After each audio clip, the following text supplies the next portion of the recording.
Alright guys, in our last video you might have seen we compared stock to modded with a stock Jeep Wrangler versus our modded Gladiator.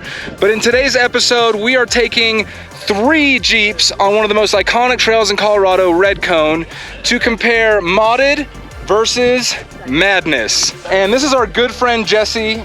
He is the owner of this Gladiator. What year is it? It's a 2021 Gladiator diesel platform. Tell us a little about it. So you got 42s. All right, so what we're running here is a 42-inch needle trail grappler wrapped around some KMC bead locks. Complete axle swap. We're running 1 tons. These are the Dynatrac 6080 Elite Combo. 513 gears with ARB air lockers in those guys. Suspension, we're doing King coilovers with a rock crawler long arm suspension. RPM for our steering up front, which has been phenomenal. Full PSC system, hydro assist, you absolutely need it when you're running something this big and you get stuck in the rocks. We're also doing the Moto-Built bob bed conversion to shorten this bad boy up. Just obviously helps with that departure angle. I mean, so, look at this. You want, yeah, if you take a look. Dude, it's like. Yeah. So you see the stock bed on Chris's red, and then this guy. Super short. Cut short. This truck is just, it's really been a labor of love for Jesse. It's almost a work of art now at this point. So we really appreciate him coming out and showing us what this bad boy can do. Absolutely. Yeah. Let's see the muzzles, Mike. Tell us about your Gladiator. So people might know we've actually had Mike on the channel before in our Eagle Rock video. That was a cool trail. Good time. So tell us what you got going on your Gladiator. 3.5-inch game changer lift, running the 6-pack shocks, RCVs up front, Truss, 38-inch tires. What steering do you have on there? So it's basically the stock steering, but the Apex booster. Okay, you got the Apex booster. Yeah. But what tie rod and drag link and stuff? All MetalCloak. All MetalCloak. Okay, nice. Everything. Yeah, so Mike's got a really cool Jeep here. He's running the Patagonia Milestars. Holding up well. They're not punctured yet. Tell us about some of your overland gear back here. Oh man, yeah, so extrusion rack, and then just an OVS tent with, you know, just the typical overlanding gear. Probably should have taken it off for this, this trail. A little tilty here, right? Yeah, a little tilty. One thing that I really think is cool about Mike's setup is he's got these, what kind of case are these, rifle cases? Yeah, it's a rifle case. I actually got that from Harbor Freight. So you can actually pop them up like this and they come down and act like a sort of a shelf. Yeah, this is like my kitchen. Super nice. Well, thank you, Mike, for showing us your rig. Yeah. Right now, the plan is to get up to the top of Red Cone, check out those amazing views up there, and then we're gonna take Red Cone down Webster Pass up to Radical Hill, and we're gonna really put these Jeeps to work. So stay tuned. I understand that Red Cone and Radical Hill may not be the toughest trails to show off what this monster can do, but it's definitely not easy. And just as we got started, Red Cone had claimed its first casualty with a broken tie rod on this Hummer. Regardless, we would continue our way up Red Cone to try and find out just how different these rigs handled each obstacle.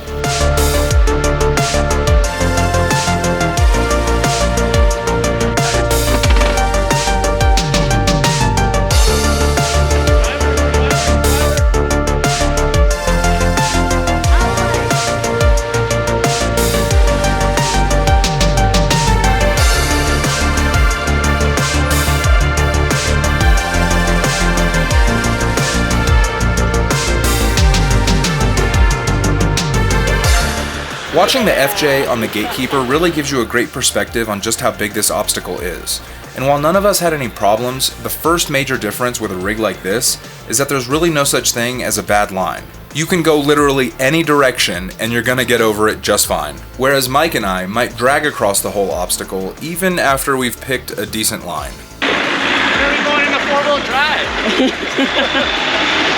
So there was some confusion. For a second there, Jesse told us that he still has been waiting for us to tell him to go into 4-wheel drive. Checking out your rear, Jesse. Why don't bring my wife? She gets jealous. But it turns out that even when you have 42s and a huge lift, you still have to be in 4-wheel drive. So at least we're the same there.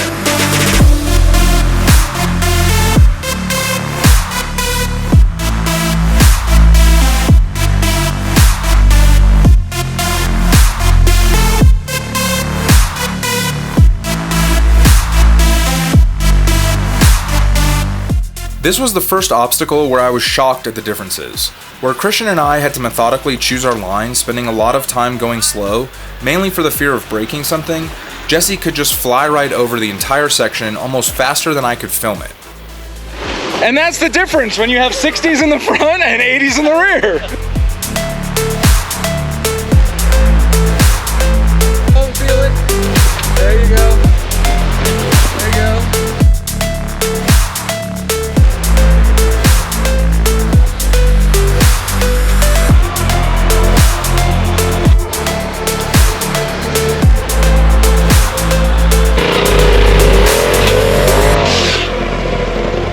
A little bit Hispanic, Mike, right? Yeah. Why do the Hispanics like the side-by-side so much? They can get rowdy. Oh, is that what it is? Yeah, get a little bit of tequila, you know, and your lungs go the mountain. Hey, this is a fun obstacle.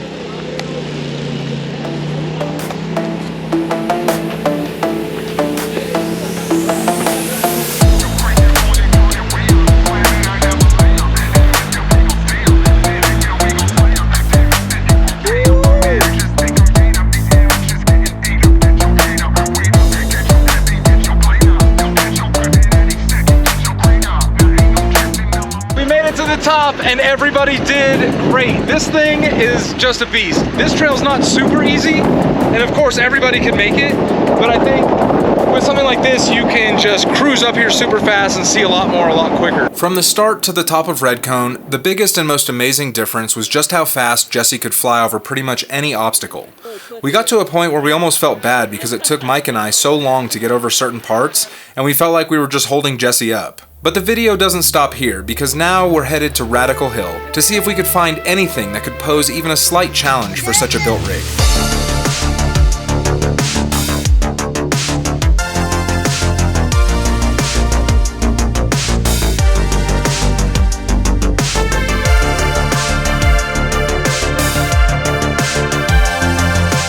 Christian really hates steep down, so she's not looking, she's just buried in the drone screen. This isn't bad. I mean, it's really not that bad. I didn't sit in the front the last time. I was sitting in the back, so I never got to see how steep it was, but sitting up here now, I'm like, oh yeah, I could have driven this. A lot of people think that the coming down Red Cone is the steep part, but actually going down towards Webster Pass is the steeper part.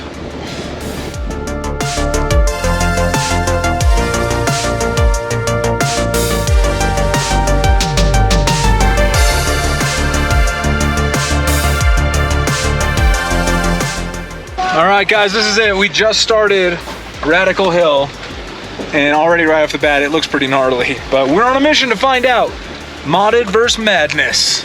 Does it make it easier when you've got all that clearance and lift? I'd say yes, but dang, look at this.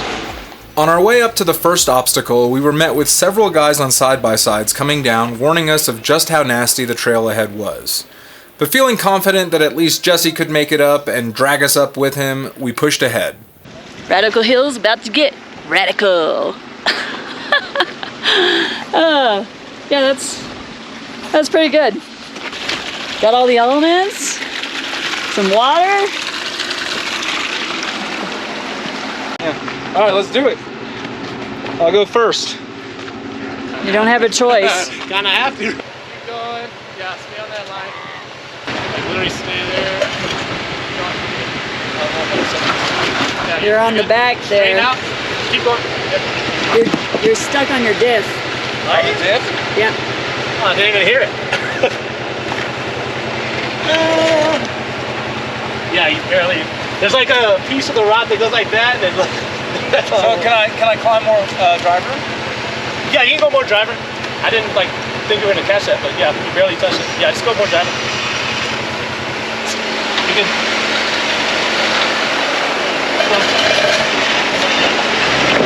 You're gonna have Stuck to. on it again. Back. Now go. Stay driver. Stay driver. Yep, stay there. You're still on that. It's like this Oh, wait, there we go, there we go. Yeah. diff hole. There we go. Now can I go passenger? Yep. Stay there. Passenger, passenger, passenger. there. Yep, keep going. Keep going. You're on a route, but you're gonna come off it. Just slow through it. I don't think he's gonna have the height. Yeah, you're on your stop. You're on your control arm. Wait, hold on. You're gonna have to come up on this rock, not in that hole. Don't go up on I think he's gonna hit the same arm. It'll push him up.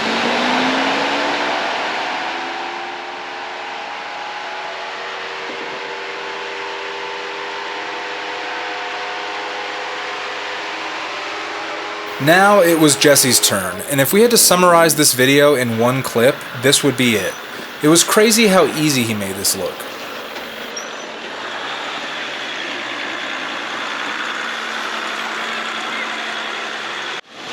And no problem for Madness. That's a good example. He was already up there. Because we already figured out the line, that's why. We already figured out the line, that's why.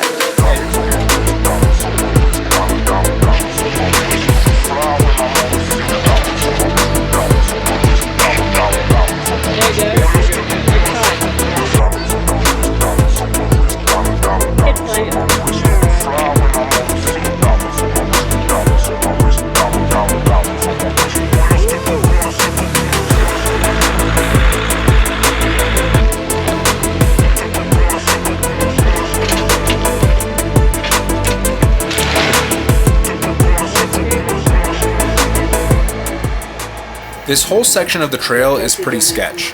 It's a series of switchbacks that take you up to the top, and the entire way you're tilted between 15 to 25 degrees towards the edge. Mike and I were barely narrow enough to fit in some sections, and Jesse was so wide that the rocks kicked him out towards the edge a few times. After we reached the top, Mike told us that at one point he could feel his whole truck tilt as if it were on the edge of rolling, and he hit 29 degrees in total. For reference, that's more tilt than any of the steep climbs at any point on this trail.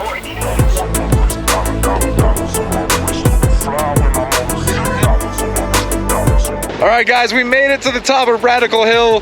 That hill is definitely radical. That was pretty sketch. Yeah, it was. I mean, just that section that tilts you like over the edge. You were the scared though. I was scared. I was pretty scared at that point. I was like, I had to get Jesse to come out and make sure I wasn't gonna roll, man. That was, and then there was like ruts where your back tire could slide into, so you could definitely roll. It was good. Good times. I don't think there was any roll factor. No, I don't think so. I think it was totally, absolutely 100% safe. But everybody did great. Of course, Jesse's vehicle killed it.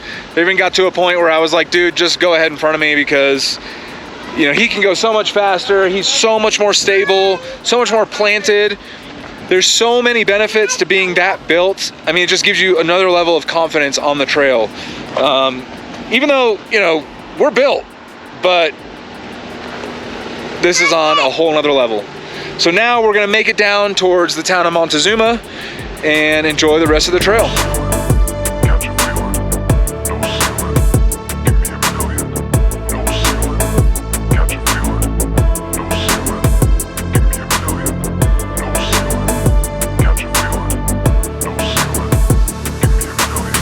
So having the intention of comparing these vehicles spec-wise from the ground up and watching them perform on the trail in different aspects was really fun for us, I thought. Just watching how fast Jesse could get over everything was the most incredible part to me. Even on that last obstacle, it took Mike and I a few tries to actually get up it. And then we were thinking, well, this maybe will present a challenge for Jesse, but he just went right up it. So I think like another great feature of being that built up is that like you don't have to worry about like breaking stuff, right? So you're like getting a return on your investment like right out of the gate. You know, that stuff's not cheap. Otherwise everyone would be built like that. But once you put the money to reinforce everything and strengthen all of your joints, your rods, like all these things, like then you don't have to worry about things breaking. So I mean, that's a good aspect for like people that have daily drivers maybe, you know? It's like, that's always a fear of us. It's like, remember we gotta drive this home and we gotta use it. That's true. Although I'm sure there are people in the comments that will say, give me a Dana 60, I could break that thing tomorrow. Well, I mean, if you're gonna try to go out and break stuff, like, But there is that, you know, there is that additional risk when we're driving. It's like we try to be as careful as possible just because we don't want to break stuff. Well, that's a surprise expense. Yeah, so now we got to fix it. I got to get under there. For a family of 4. You know, work on the Jeep and all that stuff, which is fun to do. But when you're built up to that level, the risk of breaking something just really comes way down. Yeah. You know? We hope you guys really enjoyed this video. Let us know what you thought in the comments of the 2 different vehicles. Let us know which one you would choose. I think I know the answers. What kind of question is that? And please stay tuned. We'll be posting more videos in the future, and we'll see you on the next one.